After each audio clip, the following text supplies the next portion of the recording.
Hey everyone, welcome back to my channel. So today I want to talk to you guys about budgeting. I know, so much fun. We all love a good budget, don't we?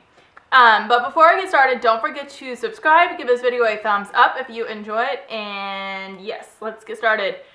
So what I'm basically doing in this video, I am not going to create a budget for you guys. I'm not going to show you how to create a budget. I've already done a video on that, so you can go check that out. Basically, what I want to talk to you guys about today is just budgeting in general. Why do we need to budget?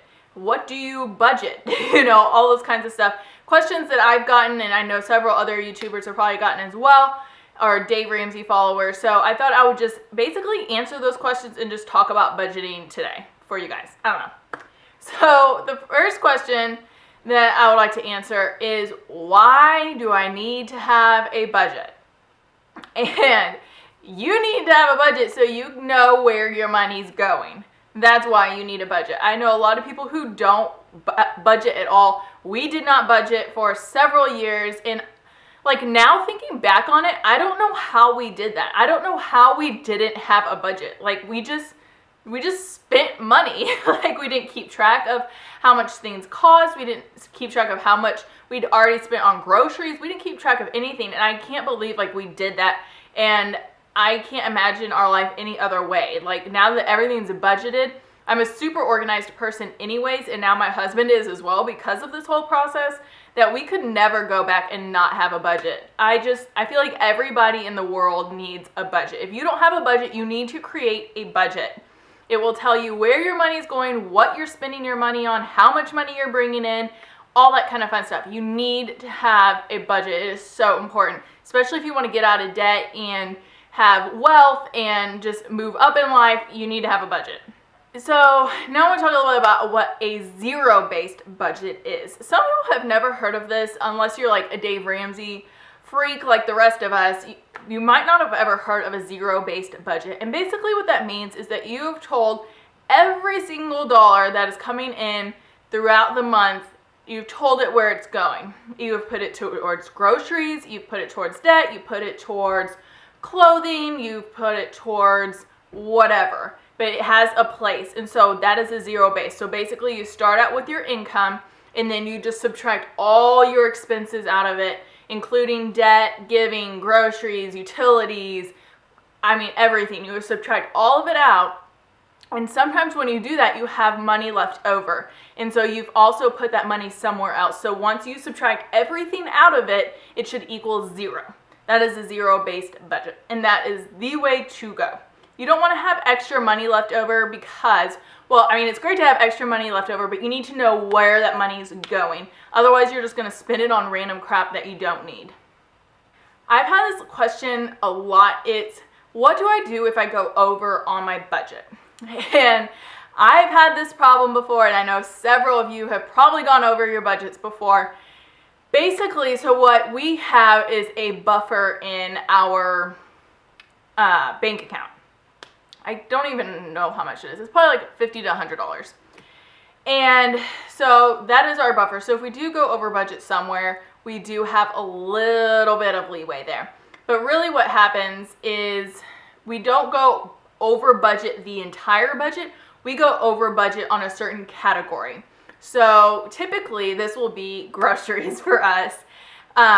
We like to eat healthy, and then I'm also having to eat gluten-free, so it's hard to kind of budget for groceries, but groceries are just more expensive for us, and so sometimes we do go over. So right now our grocery budget is $400 a month for myself and my husband, and that is for 6 meals a week. 6 dinners, all lunches, and all breakfasts, by the way. So say this month our grocery ended up being $450. Then I would take that $50 out of another category in our budget. Typically, unfortunately, that money comes out of one of our sinking funds. So when I create our budget at the beginning of the month, I have a certain amount of money going towards all of our different sinking fund accounts. I have done a video on that, so if you want to know what those are, you can go check that out. But I have a certain amount of money allocated towards each of those, and my first paycheck of the month, I put money into those accounts. But if at the end of the month we're over on a category, I have to go in and transfer that money out of that account to basically reimburse us and move that money around. I hope that made sense. I'm not sure if it did or not, but basically if you go over budget on a certain category, you need to find that money somewhere, and typically it's going to come out of your debt or it's going to come out of your sinking funds, unless for some reason your pocket money still has money in it and you're willing to move that around, or eating out. Whatever you have, you can move your money around, and that is what we do. I also have questions about like what happens if, say, like my brakes went out and it's going to cost $300. That's not in our budget. That's what your emergency fund is for. That's what I use our emergency fund for, or that's what I did when we were getting rid of our debt. Now I have a car sinking fund, so it would come out of that account. But you, like I said, you just have to move numbers around and see what you can make work. Another question I get a lot is how do I know how much to budget in each category? And this is really going to change for everyone. I have shown what our budget was like when we were getting out of debt. If you want to go check that out so you can kind of see what our numbers were like. But for utilities, I mean, honestly, our water is basically the same every single month. So we kind of like know where that's going to be at. Our internet and cable, same every single month.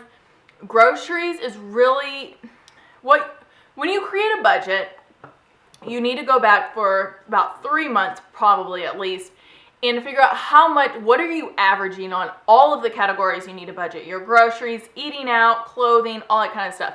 Write down what you've been spending on, and then figure out what you want to cut it to, and then that's what you're going to budget. So we have gone from $300 to $350 to $400 to $450. We've been all over for groceries, just trying to figure out what our number is. And y'all aren't going to get it right the first time. When you create a budget, your first month is not going to be good. I can just tell you that already. If you got it first try, then congratulations. I think Dave Ramsey says it takes about 6 months for you to really get your budget right. And so that's just basically because you don't know how much to budget for certain categories. And so you're just going to play with it, put in numbers you're comfortable with, and then after that month be like, yeah, I probably could have cut back more on eating out, so I'm going to budget less this coming month. And just play with your numbers. That's all you have to do. There's no magic number for all of the categories, unfortunately. Everybody lives someplace different. Some places it's cheap to live, and other places it's very expensive to live. So, and then we all make different incomes. So there's no magic number. You're just going to have to play with it for yourself and see what you need to budget for that category. Another question I've gotten is, how do you budget for the holidays when you are getting out of debt? So our families and our friends knew we were working hard to get out of debt and we were on a budget. We did not have any money. So we told them for Christmas, like, hey guys, like gifts are not going to be great, but we promise when we're out of debt, you'll have great Christmas presents. So luckily our friends understood, and we basically just didn't do anything for Christmas with friends. If we did, I feel like I made them something. I made candied pecans, which are really easy and so good. And honestly, people just wanted to spend time with us instead, so we really just did that instead. Had people over, to just enjoy Christmas or, stuff like that. For our families, we did put money aside for the last, 4 months of the year or so to start saving for Christmas. And we didn't have a lot, and so we told them, y'all are going to get great Christmas presents, but what we did do, at least for our parents, is we decided to do experiences instead of actual gifts. So for my parents, we did an Austin day. So they came up and we went to Austin and, did all the free stuff you can do in Austin, but then treated them to a meal. And so it made it way cheaper. We draw names in our families. So, the amount of gifts that we had to buy for Christmas really isn't too much. And so we just did as best we could and just saved some money. I think we ended up saving $400 or so for Christmas for the year that we were getting out of debt. So that's what we did. I don't know. Everybody's family and Christmases are different. Another question people ask a lot is, how did we decide on how much play money each of us had? So while we are getting out of debt, we did not do play money at all. We just had pocket money, which was $150 a month, and that included eating out, that included clothing, that included everything. It was just $150. We made it really strict because I really wanted to cut we were just spending money on nothing really. So I cut that down, and neither one of us had play money. Now that we are on baby step number 3, we each have play money. My husband has $150 and I have $100. Yes, I could have $150, but I choose to have less just because I'm having trouble actually spending all the money that I'm given. So since I'm not spending all of it, I would rather put it towards something else. At the moment, I might change it later on in life. We'll see. Anyways, so I don't even know how we decided on those amounts, honestly. We were just, we are out of debt, and then we have, this new chunk of money every single month, and we were trying to decide how do we want to spend it in our budget, how much do we want to put towards emergency fund, how much do we want to put towards our other sinking funds, all that kind of stuff. So I think I think my husband really just came up with the $150, honestly, because our pocket money was $150, and so he was just like, well, why don't we both just do $150? And it just seemed reasonable, and we decided I was $150 originally as well. So I was like, well, we can do $150, and we can always change it. Your budget is never like a set in stone thing. You can always change it month by month. So I think I was just like, well, let's just start with $150. I don't think I could ever spend $150 in 1 month on myself unless I was like going clothing shopping or something, but I have a hard time even going clothes shopping. So anyway, so I was like, we'll just do that, and then I'm consistently not spending that much, and then I can lower it or whatever. And so of course we lowered mine, but my husband, being the spender, he spends $150 every single month, so whatever. But that's how we decided. We didn't really do anything magical. We were just like, this sounds like a good number, and we picked it.